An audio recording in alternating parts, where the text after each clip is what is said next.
bienvenue au Scène Créole. C'est avec le plus grand des plaisirs qui, encore une fois, nous retrouve pour l'émission parce qu'il y a qui plus sérieux qui nous la santé, qui plus précieux qui nous la santé et toujours dans la lutte pour faire qui COVID-19 reculer. Nous continuons appliquer ben geste barrière, nous lave nous la main pendant 40 secondes avec de l'eau et savon. Sinon, nous servons un sanitizer. Ne pas oublier nous mettre nos masques et bien sûr nous garde distance physique entre nous et les autres monde. Aujourd'hui, nous pour intéresser nous à un de ben fléaux de la société, nous pour cause l'eau, l'alcool avec nos invités, le docteur Balkrishna Bedesi qui est NCD coordinateur et point focal en ce qui concerne l'alcool dans le ministère de la Santé et bien-être. Il peut venir répondre à toutes nos bonnes questions. Bonjour, docteur. Très bonjour, Nathalie. Bonjour, les auditeurs et téléspectateurs de Cool FM et de la chaîne Créole. Alors, docteur, nous connaissons que l'alcool est vraiment néfaste pour nous, la santé. Alors, même si nous consommons un petit peu d'alcool, il grave, bien grave, hein, nous la santé, mais surtout, c'est qu'ils nous envie connaître avec vous aujourd'hui comment est-ce que le ministère met en place une stratégie pour décourager du monde tous l'alcool. Mais peut-être pour commencer, qui fait nous dire que l'alcool, il y a une maladie? Bon, déjà, pour dire que l'alcool en lui-même, d'après l'Organisation mondiale de la santé, il y a un facteur causal, ça veut dire qu'il y a un facteur à risque pour plus de 200 types de maladies. Et annuellement, l'OMS, l'Organisation mondiale de la santé, il chiffrait le nombre de décès à 3,3 millions par année, juste à cause de la consommation d'alcool. Et dans ces 3,3 millions-là, il représente 5,9% de tout le décès globalement. D'autre part, nous aussi trouvé que dans la tranche d'âge de 19 à 25 ans, que le monde le plus productif, l'alcool, le nombre de décès, c'est 13,5%. Déjà, c'est un chiffre conséquent. D'autre part, quand nous payons de l'alcool, nous avons toujours la notion de boire en modération, consommer de l'alcool en modération, mais non aussi à l'autre bout du spectrum, et non la consommation abusive. Nous devons rendre nous compte que oui, l'alcool, quand il y a une maladie, si vous pouvez consommer sur une base qui est un petit peu abusive, qui est très quotidienne, très régulièrement. Alors, à partir de quand, justement, docteur, un dimoun est considéré comme dépendant de l'alcool? Oui. L'alcool-dépendance, généralement, il dépend de deux facteurs très importants. La fréquence que la personne peut consommer l'alcool dans une première instance. Deuxièmement, c'est le pourcentage des boissons alcoolisées qu'il peut consommer. Généralement, on bien comprend le concept de un drink standard, comment nous dire. C'est quoi un drink standard? Un drink standard, c'est il y a environ 8 grammes d'éthanol. Et que si nous pouvons visualiser d'une certaine façon, comment me dire, le volume et le pourcentage très important. Si nous pouvons consommer 500 ml de bière à 2%, il y a un drink standard. Il paraît, comment dire, on peut consommer une boisson alcoolisée à 100 ml à 10%. Quand l'hypervine abusive, c'est quand on peut consommer plus que 4 verres standards par jour, tous les jours. Ça, c'est une consommation abusive. Une consommation qui est normale, c'est pour les hommes 2 ou moins de 2 drinks standards par jour, et pour les dames, 1 ou moins de 1. Ça veut dire la moitié. Donc, l'OMS, de toutes les façons, décourage toute consommation de l'alcool, comme on dit à nous, est à l'origine de beaucoup de maladies. Et docteur, quand on dit dépendance et addiction, il y a une nuance entre ça et là. Est-ce que vous êtes capable d'expliquer nous qui c'était exactement? Très généralement, des entités totalement différentes, et dans l'addiction et dans la dépendance. L'addiction, quand une personne commence à consommer l'alcool, au tout début, il consomme régulièrement. Après, il ne peut pas tenir compte du nombre de verres qu'il peut consommer, il devient une addiction. Ça veut dire, sans qu'il se subconscient connaît, il peut finir commence à boire, comment dire, une affaire normale tous les jours, quotidiennement dans la vie. Dépendance, c'est quoi? L'alcoolodépendance, c'est plutôt un terme qui nous dit en langage médical eye-opening drinking. C'est quoi le eye-opening drinking? Ça veut dire comment la personne se réveille. Première affaire qui dit bizarre, c'est l'alcool, pour son fonctionnement normal. Ça veut dire qu'il peut faire son travail normal, il peut faire son activité normale si il gagne sa dose d'alcool là. Je trouve ça très souvent à Maurice. Et d'autre part aussi, ce qui est intéressant dans l'alcoolodépendance, c'est aussi que sa personne là, si on arrête l'alcool ou pas donner l'alcool là, il rentre en manque, il commence à avoir un problème comme une crise d'alcool, il a un symptôme de sevrage, il est irrité, il est agité, ce rythme cardiaque vient fort. Et on a toute une panoplie de symptômes qu'on trouve qu'on peut faire un individu qui est alcoolodépendant, pas accès à l'alcool. Et là aussi, dans ces circonstances-là, on trouve un problème social qui peut venir. Alors la personne, il commence à coquin l'argent, il commence à coquin des affaires pour les caves, acheter l'alcool. Son comportement même changer à travers l'environnement et la société. Et justement, avec vous, docteur, pendant tout au long de cette émission-là, nous pouvons guetter comment est-ce que la vie individuelle qui boit est affectée, comme on dit, boire, c'est l'alcool, bien sûr, c'est la vie affectée, mais aussi comment les cas ont une répercussion psychosociale, c'est ce qui, on peut expliquer nous là, comment cette famille aussi, capable, rentre dans sa l'engrenage-là. Donc, nous pouvons guetter tout ça là avec vous jusqu'à la fin de l'émission. Donc, je me rappelle qu'aujourd'hui, nous inviter le docteur Balkrishna Bedesi, qui est NCD Coordinator dans le ministère de la Santé et Bien-être. Nous proposons cette émission-là, ici, au San Créole, pour permettre de comprendre aussi qu'il y a une stratégie que le ministère met en place pour faire que l'alcool recule dans nos pays. Je rappelle qu'aujourd'hui, nous invité le docteur Balkrishna Bedesi, qui est NCD coordinateur dans le ministère de la Santé et Bien-être. Nous avons aujourd'hui le fléau de l'alcool. Donc, docteur, nous connaissons qui, malheureusement, quand Andy Moon plonge dans l'alcool, c'est sa famille aussi qui souffre autour de lui.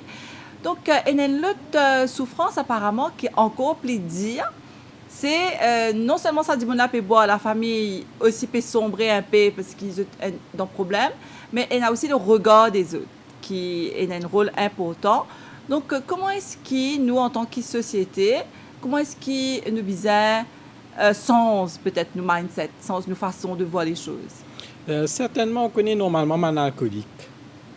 Un alcoolique quand la société, le regard de la société qui pèse vraiment très lourd sur un jugement qu'ils avaient porté vers un alcoolique, c'est une tendance stigmatise et marginalise un alcoolique. Ça veut dire que cette personne-là est sombrée dans l'alcoolodépendance, il peine à un futur, il assisé, il boit, il peine à aucune activité à part de ça. Son interaction avec sa communauté, avec sa société, sur l'entourage perturbé. L'OMS, toujours, il rapporte violence interpersonnelle à 18%, le nombre de suicides 18%. Ici, à Maurice, le Gender Caucus, le Parliamentary Gender Caucus, en 2017, il fait une étude qui montrait que l'alcool est une cause primaire de violence domestique. 63 000 cas de violence domestique reportés dans les familles support bureau, c'est à cause de l'alcool. Qui fait parce que la personne, quand elle peut boire, il est dans son addiction, il est dans sa dépendance. Ce famille, il essaye de lui, mais arrive à un quand il condamne sa consommation de l'alcool, le patient, il devient agressif envers l'entourage, et de là découle un problème social qu'il nous trouvait dans la société. Ça veut dire la dépression, l'agressivité.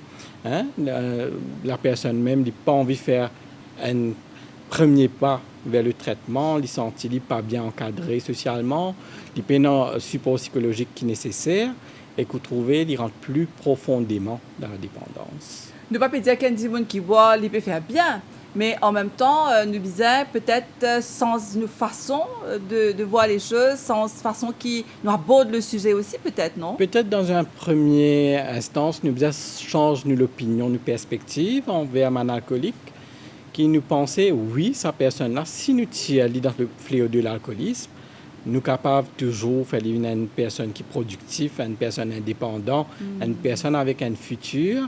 Nous sommes capables de réintégrer, réhabiliter, réinsérer dans la société qui lui amène un rôle normal. Donc, ce qui me peut dire aussi en même temps, docteur, un monde qui ne boit pas nécessairement, il a envie de boire, peut-être qu'il y pensait.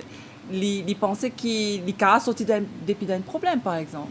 Généralement, on connaît dans le cycle de l'addiction, de la dépendance, vous trouvez que sa personne arrive à un point que à cause d'un problème qu'il y boit.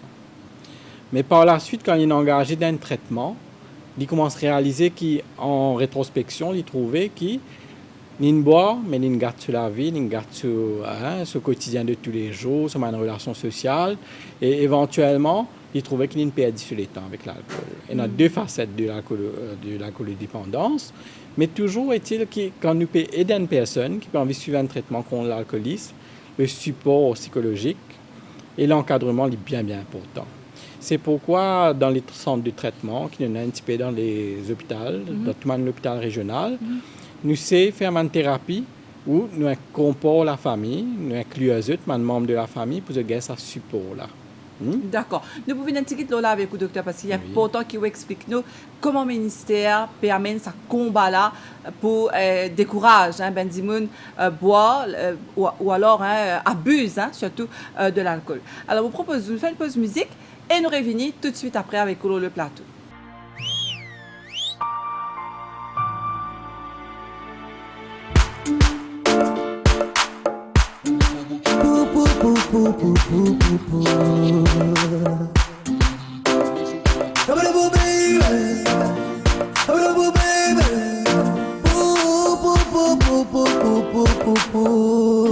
Yeah, my woman, no one in a million. When me from a trip, cause I come on to the moon, let me feel a sweet child. Baby, to come so to more than good feeling, get your mother Babylon. To feel more cool, my minion, for my chair, and I got to fix fun. Yeah, but oh baby, oh baby's a little bit more fear galon. Men a tout professionnel, parce que moi les mystères d'ici. Depuis n'a bien ça tout, puis n'a bien gâteau, c'est ça fait qui me pour faire lui. C'est un qu'il a beau, yeah. Tout mon peine à bébé pas, il tripe au bois. Mamie fait un coup pour toi, accompagné de tel petit coca. Tout mon peine à belle matelas, dormi le bois de penta. Pour vivre avec toi, enveloppé d'un petit drap. Ben la belle passe pas avec toi, ou descendez la gare Victoria. Un timide puis l'eau plat, c'est des boulettes Lola. Donne-moi peine à télévision, préfère mode vision. Résiste-moi avec toi, tout notre film science-fiction. Ben la belle platine, mon baboule romancine.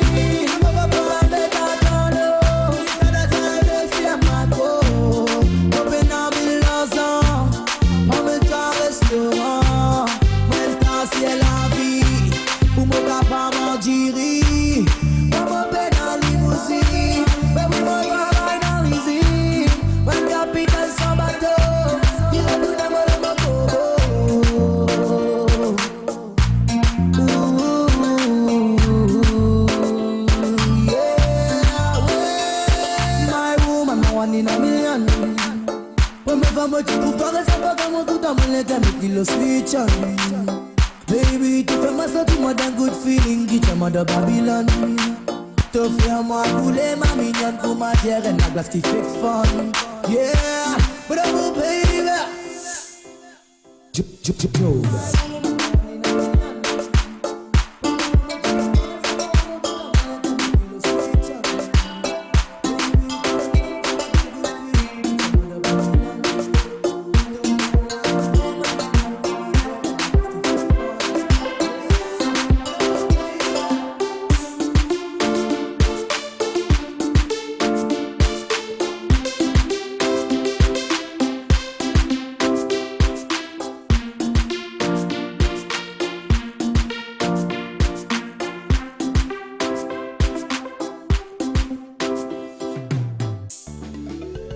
Et nous de retour sur le plateau avec nos invités aujourd'hui, le Dr Balkrishna Bidesi, qui est NCD coordinator et point focal en ce qu'il s'agit de l'alcool au ministère de la Santé et du Bien-être. Nous pécons justement l'effet l'alcool, la santé, mais aussi la société, la personne qui peut consommer l'alcool. Alors, docteur, quelle est un petit peu la situation où qui est un chiffre qui est constaté dans le ministère de la Santé? Bon, déjà, comme on connaît, nous faisons une non-communicable disease survey tous les 5 ans. Et d'après le dernier NCD Survey qu'on a fait en 2015, le pourcentage de consommateurs d'alcool à Maurice, c'est 52,8%. Et quand nous pouvons comparer avec NCD Survey qui était avant en 2009, il a augmenté. Et dans ce 52,8%-là, 66,2% c'est man consommateur, ça veut dire man monsieur, et 41,8% c'est man madame. Déjà, nous trouvons qu'il y a une différence entre consommation concernant les deux sexes. D'autre part, quand on peut l'alcool abusif à Maurice, quand on peut un petit peu, quel est le pourcentage? 19,1%. Consommation abusive. Et en 2018, 153 décès concernant l'alcool. 153 décès. Mais l'aspect le plus important peut-être, c'est le Global Student Health Survey chez les jeunes de 13 à 15 ans. En 2011, quand nous faisons une survey, nous avons réalisé que plus de 72% de la population adolescente, population estudiantine, n'a accès à l'alcool avant l'âge de 14 ans. Et de là, quand on peut get ce chiffre-là, on peut trouver que le fléau-là peut sortir. Alors, un jeune peut commencer à avoir accès à l'alcool assez rapidement et très très jeune. Quand une personne peut avoir accès à l'alcool très jeune et très rapidement aussi, très facilement, le malchance, comment nous dire, développer une addiction à un très jeune âge est toujours là. Okay? D'autre part, le ministère de la Santé, avec ce nouveau action plan qu'il met en place en 2020-2024, il liste une stratégie et une police qui pour implémenter concernant plusieurs axes concernant l'alcool, la lutte contre l'alcoolisme. Il y a 5 comités déjà. Il y a un comité pour sensibilisation. Ça veut dire qu'on peut faire sensibilisation partout. Man jeune, préconceptionnel, madame préconceptionnelle, en voie de famille, postnatal, man jeune marié et la population. Deuxièmement, nous pouvons faire une formation, ça veut dire capacity building, man personnel de la santé. Troisièmement, nous pouvons focaliser nous sur le traitement des alcooliques. Nous pouvons faire un traitement adapté, individualisé pour eux. Quatrièmement, c'est la réhabilitation, réinsertion. Nous pouvons faire de sorte qu'il y ait une personne qui peut suivre un traitement pour l'alcool. Finalement, je peux trouver un emploi, je peux retrouver une place dans la société, je peux réhabiliter. Et dernièrement, c'est la législation. Nous pouvons revoir la législation en ce moment même. Nous pouvons revoir les clauses législatives parce que le Public Health Act, c'était en 2009. Nous avons redrafté une clause législative concernant le Public Health Act et que nous pouvons passer ça bientôt au Parlement pour la validation. Et ce sera quand ça, docteur? Éventuellement, je pense là, il est déjà en cours, le processus a déjà été entamé et que nous attendons juste clearance pour nous appliquer à nouveau la loi concernant l'alcoolisme à Maurice et la consommation de l'alcool. Et donc, docteur, quand on peut dire nous qui tout ça, une stratégie-là, ils mettent en place, on dit nous qui dans l'hôpital, traitement aussi peut changer. Donc, comment ça passe? Est-ce que le personnel est formé? Vous connaissez quand même des gens qui peuvent venir pour faire une réhabilitation? Parce que très souvent, nous tendons des gens qui boivent, qui l'alcool dans 10 ans. Vous connaissez, il paraît comment dire, un peu dur. Qui se peut travailler? Est-ce qu'il se peut quand même faire ça un petit peu plus souple? Cause avec ça, là, est-ce qu'il y a une assistance, un accompagnement? Oui, bien sûr. Pour le moment, comme on peut dire, le concept effrayant, tu as l'alcool dans 10 ans. Beaucoup de personnes, quand ils pensent ça, ils pensent qu'il peut arriver à 10 ans, faire peur. Là, au niveau du ministère de la Santé et du Bien-être, nous évaluons, nous trouvons un petit peu pour pallier le manque exactement dans le service, nous formons un personnel médical pour le traitement de l'alcool, pas juste dans les hôpitaux, mais aussi dans un centre de santé. Ça veut dire que c'est une personne qui peut venir à cause d'une autre maladie, mais il peut présenter un symptôme d'alcoolodépendance, nous pouvons déjà encadrer là-bas. Nous pouvons diriger vers une unité psychiatrique, psychologique à l'hôpital avec une référence pour commencer un traitement. Certainement, un traitement le plus efficace quand on peut le faire en groupe. Ça veut dire si vous pouvez avec vos familles, ce cas aide, ce cas support tout, psychologiquement, et que nous pouvons donner à une personne-là un rendez-vous assez fréquent. Nous pouvons engager dans la thérapie psychologique avec un psychologue qui cause un problème qui est lié à l'alcool, qui fait sa consommation augmenter, qui fait éliminer l'alcoolodépendance, ce sont un facteur nous pouvons aborder, et que nous ne pas préconiser un traitement juste médicamenteux pour l'alcool. Plutôt motive les patients vers le traitement et supporte psychologiquement. D'autre part, nous pouvons établir aussi les autres partenariats avec les autres ministères et avec les NGO pour nous, supporter nous mutuellement dans nos ventures, dans nos partnerships. Alors, docteur, à nous venir à nos sujets, à aujourd'hui, nous proposons l'effet, l'alcool, la santé, ben dimoun. Donc, qui côté de commencer, qui côté de terminer, tel est là, on dit qu'il y a au moins 200 maladies qu'il y a avec l'alcool. Dans l'émission, on ne peut pas énumérer tout ça là, mais au moins, ben main point qui ben maladie qui touche ben dimoun. Voilà, le main point, nous commençons quand on consomme l'alcool, c'est par la bouche. Alors, un cancer aérodigestif, ça veut dire de la bouche, de la gorge, larynx, œsophage, tube mangé, comment nous dire en créole, tout ça est affecté par l'alcool dans un premier temps. Et que de là, si on peut consommer l'alcool trop régulièrement, on peut développer un cancer. Deuxièmement, c'est important de considérer le métabolisme de l'alcool dans le corps. Nous tous nous connaissons que l'alcool qu'on peut boire, il peut le détoxifier dans le foie. Deuxième organe qui est atteint, c'est le foie. Comment il est affecté? C'est à fréquence qu'on peut consommer l'alcool, les fois là, il peut détoxifier, il peut aller même, il commence à abîmer, ce tissu commence à abîmer, il commence à accumuler la graisse, il commence à avoir une fibrose tissulaire, ça veut dire que le tissu là, il commence quand nous tombons, nous avons une cicatrice, les fois là aussi viennent comme ça, et par la suite, vous trouvez qu'il les fois, il développe cirrhose du foie. C'est quoi cirrhose du foie? Ça veut dire qu'il accumule tellement beaucoup la graisse, l'alcool là, il tellement abîme ce tissu qu'il n'est pas fonctionne normalement. Cirrhose des fois, symptomatiquement, quand vous avez une patient qui a une cirrhose, vous trouvez son abdomen, son ventre gonflé, parce qu'il peut y avoir des lots, épanchement de l'eau dans ce abdomen.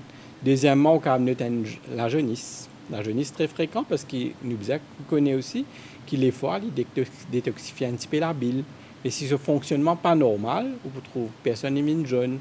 Troisièmement, c'est que nous trouvons une tendance, une bleeding tendencies, comme on nous dit en anglais. C'est quoi? Une tendance ou un facteur qui fait cailler, dit sans cailler, qui est affecté ou un saignement facile. Ça veut dire même si vous touchez avec un attaque, vous avez un petit saignement, une petite égratignure. Et aussi, quand nous regardons le spectrum des maladies non-communicable disease, non communicables, l'alcool augmente ou risque d'un malade de cœur par 5 fois. Risque d'un diabète augmenté, risque d'un problème comme hypertension, attaque cérébrale augmenté. Généralement, 98% de maladies causées par l'alcool, c'est causé essentiellement par l'alcool. Et le spectrum, c'est 18%, comme on peut dire, violence interpersonnelle, 18% de suicide, 26% de dépression. Tout ça, cette maladie-là, affecte l'individu, qui est très important. Et d'autre part, l'entourage souffre beaucoup parce que une personne alcoolique dépendante, favorise l'achat de l'alcool, les autres denrées, les autres rations qu'il a achetées. Mais les autres priorités. Priorités, voilà. Et de là, la famille, la cellule familiale, y souffre. Alors, docteur, nous revenons lors d'une maladie qu'il y a avec l'alcool. On dit à nous, un dimoun, la graisse sur les foies. Oui. Bien qui sûr. explique ça, docteur? C'est l'alcool, ça? Il y a du cycle là-dedans, il y a peine à la graisse là-dedans. Peine à la graisse là-dedans, mais seulement le métabolisme du foie, c'est premièrement fat métabolisme pour la graisse, deuxièmement pour une protéine, troisièmement pour une clotting factors. Mais s'il est abîmé par l'alcool déjà, mais comment il peut faire tout ça dans rôle là? C'est par la suite qui se fonctionne même détériorée et qui gagne tout ça panoplie de changements dans les foies. D'autre part, il est très important aussi qu'il nous prend en considération qu'il y a des foies abîmés. Il continue à abîmer même, il finit de passer un stage de cirrhose du foie, il y a un cancer du foie aussi. Ça aussi qui peut venir après. Parce qu'on connaît, à force qu'il peut abîmer les foies là, il peut aller même, mais il commence à avoir un changement qui est néoplastique, comme on nous dit. Ça veut dire qu'il y a un cancer du foie. Donc, on dit à nous, tout le système digestif capable d'abîmer, enfin, il touche presque tout membres, les corps, tout même organes. On dit à nous les foies, mais les reins aussi capables d'abîmer avec les l'alcool. reins par la suite ils abîmés parce que nous disons ça portal hypertension, ça veut dire une hypertension de la circulation en général dans le corps. Mais comment on connaît les reins hyperfusés par le vaisseau sanguin rénal, Mais si ça aime, il y a une hypertension, là, les reins là, ils sont difficilement les capables de faire sous fonction normale, difficilement les capables de filtrer du sang. Et par la suite, ça aussi. Mais très important aussi à Maurice qui vous a fait soutenir, c'est le pancréas et l'alcool. Comme on nous connaît, il y a BIM le pancréas, c'est que nous connaissons, nous avons un fort pourcentage de diabétiques à Maurice sur insuline. Et de là, il y a beaucoup de personnes qui préfèrent pas prendre cette insuline juste pour consommer l'alcool, qui est très, très néfaste à la santé. Et si vous faites les deux, ça veut dire qu'on peut faire insuline, après on peut prendre l'alcool en même temps. Le risque d'hypoglycémie, le risque de carence en vitamines est beaucoup plus encore. Il y a graves conditions en général. Alors, docteur, nous ferons encore une pause musique. Et nous revenons tout de suite ici, lors du plateau, le scène créole. Je rappelle qu'aujourd'hui, nous avons invité le docteur Balkrishna Bidesi, qui est le représentant du ministère de la Santé dans le département des maladies non transmissibles. Allez, nous faisons une pause musique et nous revenons.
nous sommes de retour ici encore sur le plateau avec nos invités, le docteur Balkrishna Bidesi, nous cause l'alcool, surtout l'effet néfaste de l'alcool. Alors, docteur, il y a une autre perception qui dit que quand on boit, bon, bah, les sentir bien, les relax, les oublier ce tracas. Alors, qui passe dans les coins quand ils commencent à boire, comment est-ce que ça l'alcool là passe dans les cours, les rentre, bon, pas connaître dans ce 10 ans que tu as. Allez, très simplement, quand une personne commence à consommer l'alcool, certainement, il peut pas se passer ce type digestif, tu parles de l'estomac. Dès que l'estomac, il commence à absorber dans le sang. Et ensuite, l'alcool là, il y a le métabolisé dans les foies, pour finalement, il passe passer les reins, il y a dans l'urine.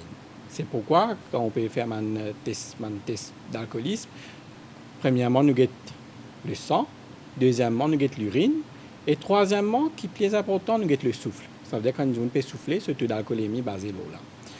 Parce que quand il y a dans du sang, l'alcool qu'il fait, il y a au niveau du cerveau qui commence à avoir une manifestation neurologique. Quand une personne peut boire en modération, il y a un élément de relâchement, de détente, il sent déstressé dans une première instance. Deuxièmement, quand il peut continuer à boire, il devient un petit peu plus agité. Il devient euphorique. C'est quoi euphorique? Il commence à causer un petit peu, comment nous dire, des affaires qui concernent le topic, le sujet. Et très souvent, des affaires qui, dépendant des les mois, des années, refoulés, voilà. les là, non, ils gagnent tout pour causer. Les gars toupés, comment dire, ils viennent un petit peu plus extrovert. Tout le monde sentiment qu'il y a une refoulée, il commence à causer. Mais ça fait qu'il passait bien longtemps. Bien longtemps. Et après ça, vous trouvez la personne état de somnolence. L'état de somnolence est plus important parce que quand la personne peut réveiller, il n'est pas rappelé qu'il est arrivé. Très souvent, nous trouvons ça. Toi qui fais dire ça, parce que nous, en tant, enfin, il y a beaucoup de gens qui ne comprennent ça.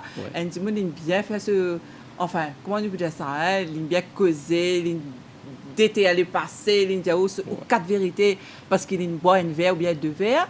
Après, non, des mecs, quand on dit ça, ils disent pas connaissent. Est-ce qu'il est vrai ça? Là, il y a un phénomène très important qui nous trouvait dans le scénario. Un petit peu, quand il boit, il n'est pas au courant qu'il a fait, qu'il a causé. À quel point c'est vrai, docteur? Parce que si un docteur explique-nous ça. C'est vrai, c'est certainement vrai. Tout le monde scénario qui nous trouvait clinique à l'hôpital, il n'est pas rappelé qu'il a fait.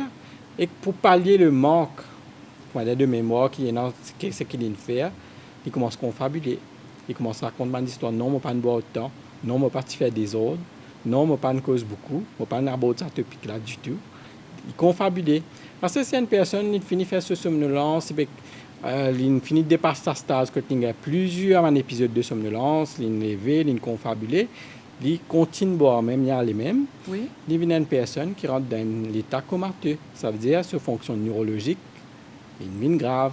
C'est pas normal. Donc, donc ça c'est un petit peu malheureusement comme ça le pattern, Le c'est le pattern, cas, voilà. comme ça. Donc, il commence à gagner une petite sensation de bien-être au début.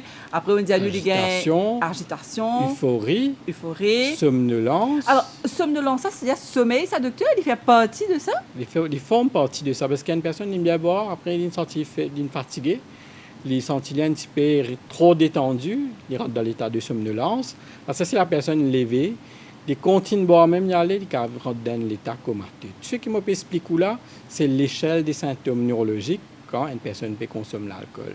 L'état comateux, malheureusement, nous trouvons ça très souvent dans une présentation clinique quand nous guettons une personne à l'hôpital. La personne amène il peut dans ce sens neurologique, il est comateux, se liger un petit peu pas réactif, quand on peut il n'est pas réactif.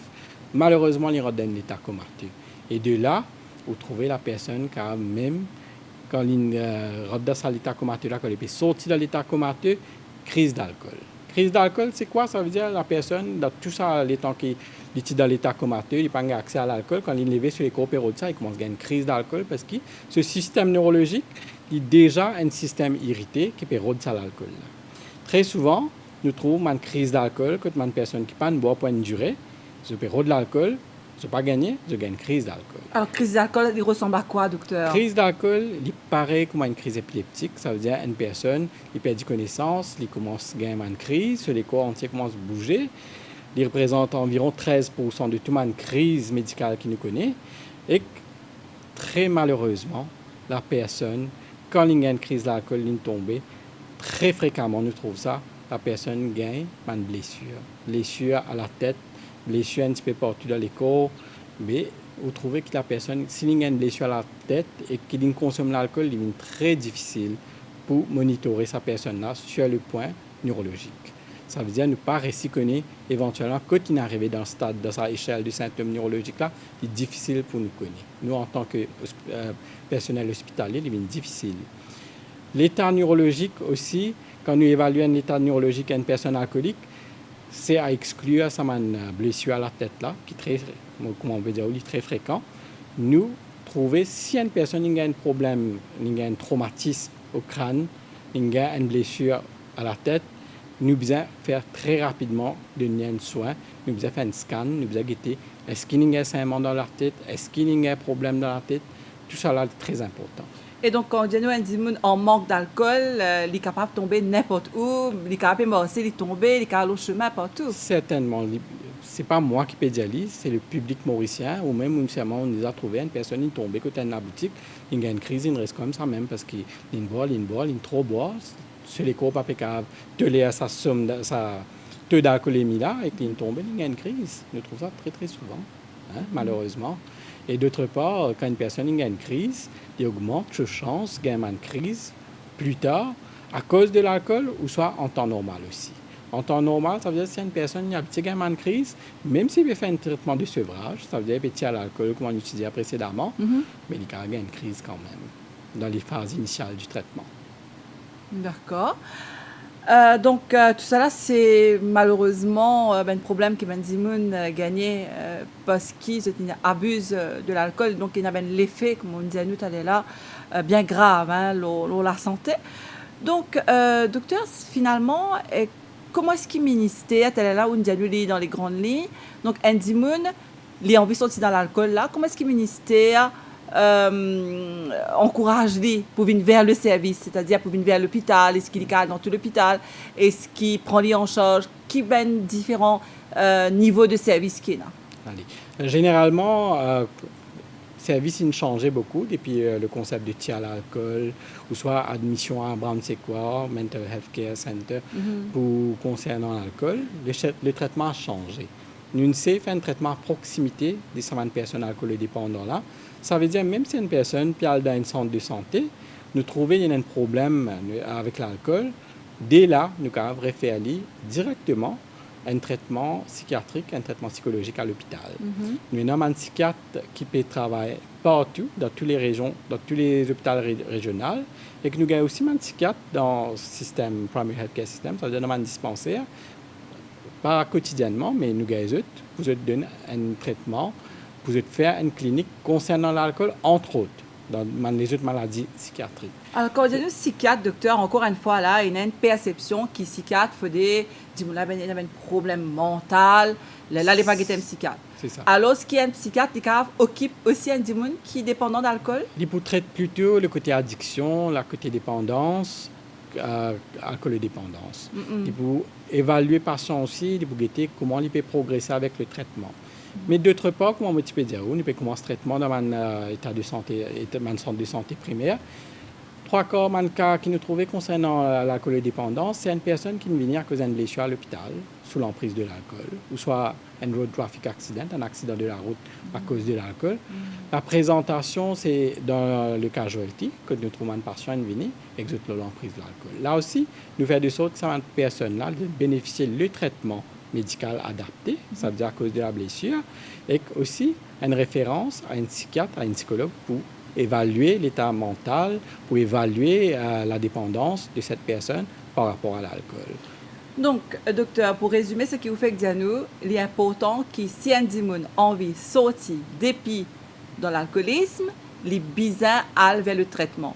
Et un de ben professionnels qui peut guetter, c'est un psychiatre, c'est tout à fait normal, ça fait partie du cours du traitement. Du cours de traitement. Oui, et certainement, je connais le premier pas, c'est le plus difficile, mais par la suite, si on entame un traitement, il devient facile au niveau ça traitement que vous pouvez suivre là, et au niveau aussi l'environnement social, il est amélioré avec le temps. Vu que vous pouvez suivre un traitement, vous pouvez faire des efforts pour quitter l'alcool, mais encourageant aussi pour l'environnement social, pour l'entourage. Alors, docteur, pour une famille qui, malheureusement, sont aussi concernée par cette dimoun qui peut boire là, très souvent, les caves, le cas de cette dimoun là, ben, tu peux boire, tu bizarre arrêter de boire, mais des fois, ça une famille là, je ne sais pas connaître vers qui la peau tourner, côté aller, qui bizarre faire, etc.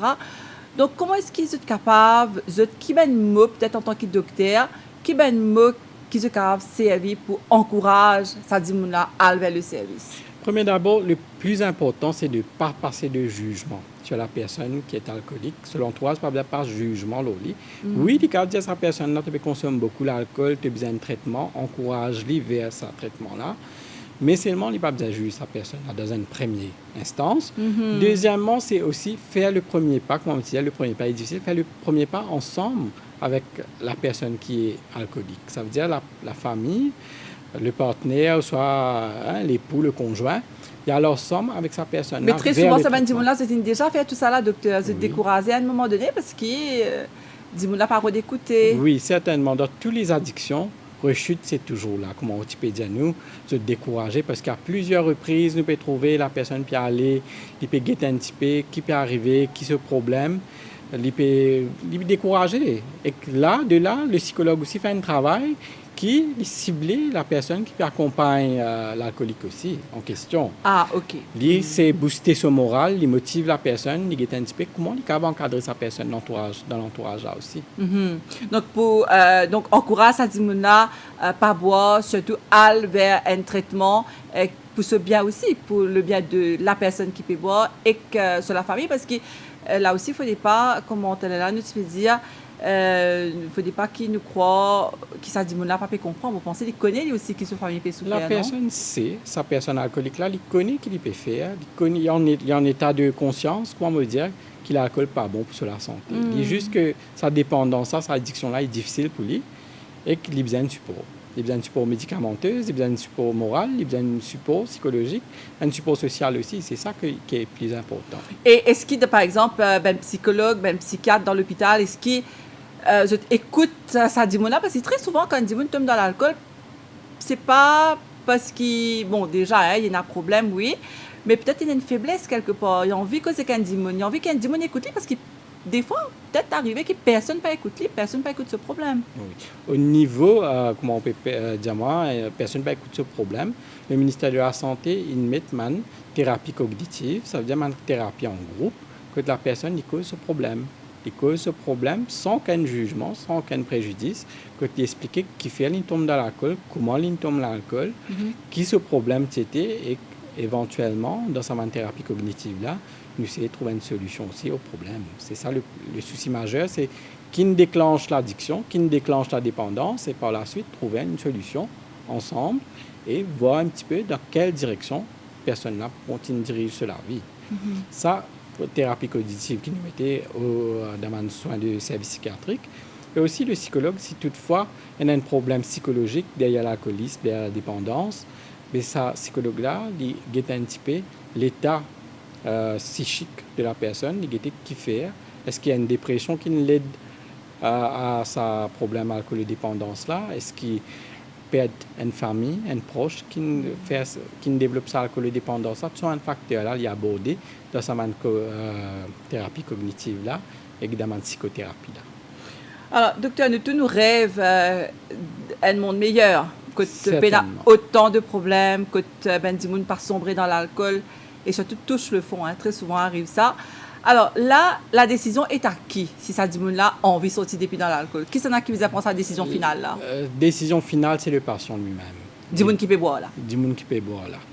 Il a besoin de trouver, il y a normalement l'état qui, comment dire, quand il est sobre, il évalue, il analyse un petit peu comment l'alcool détériore sur la vie, sur la qualité de la vie détériorée.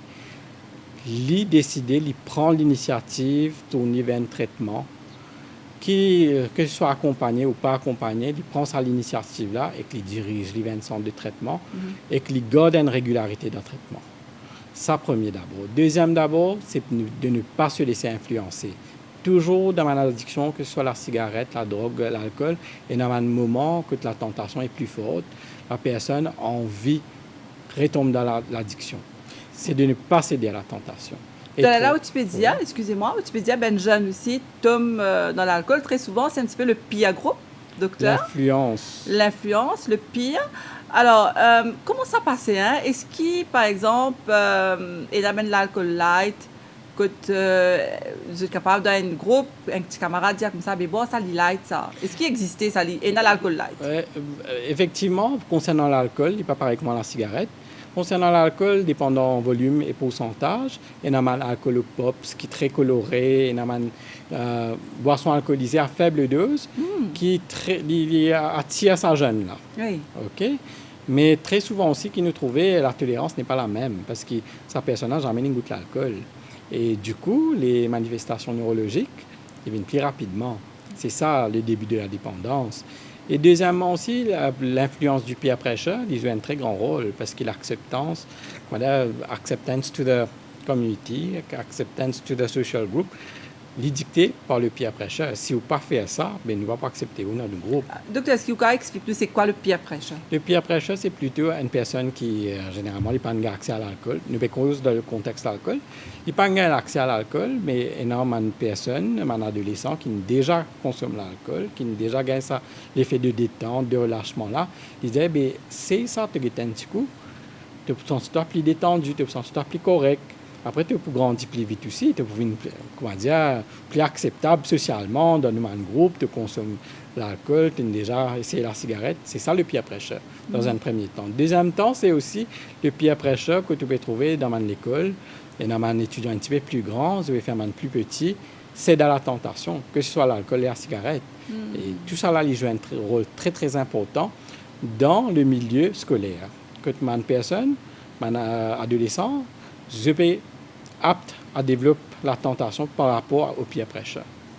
Et docteur, là, quel est un petit peu le rôle des parents? Est-ce qu'il y a un parent qui peut connaître qui ses enfants ils boivent en déo et ils rentrent la case, vous connaissez ça? Généralement, on connaît vu qui comment me dire l'alcool ou qu'on a senti parce que quand on peut respirer aussi, sentir l'alcool. Moi, je pense à un parent qui facilement connaît ses enfants, il prend l'alcool. Maintenant, il y a un cas que l'adolescent est complètement sous, il retourne la case, mon camarade l'amène lui, mais là, il est assez évident qu'il y a un parent qui connaît qui est arrivé. Et le problème, c'est le parent, il a besoin de causer avec les enfants là, il a besoin de mettre un petit peu dans le dialogue, qui fait une faire ça, mais est-ce qu'il continue de faire ça? Il n'est pas conseillable du tout.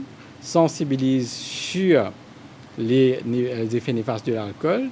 Hein? Il comprend, il entame le dialogue avec sa jeune qui consomme l'alcool. Donc, c'est que Perodiano, un parent, les bizarres, comme on dit, entre guillemets, reste veille ses enfants, guetter qui comportement ses enfants et est-ce que ces enfants-là peuvent avoir un comportement différent s'ils ne boivent une affaire? Certainement, surtout pour la première fois, ils prennent un comportement différent.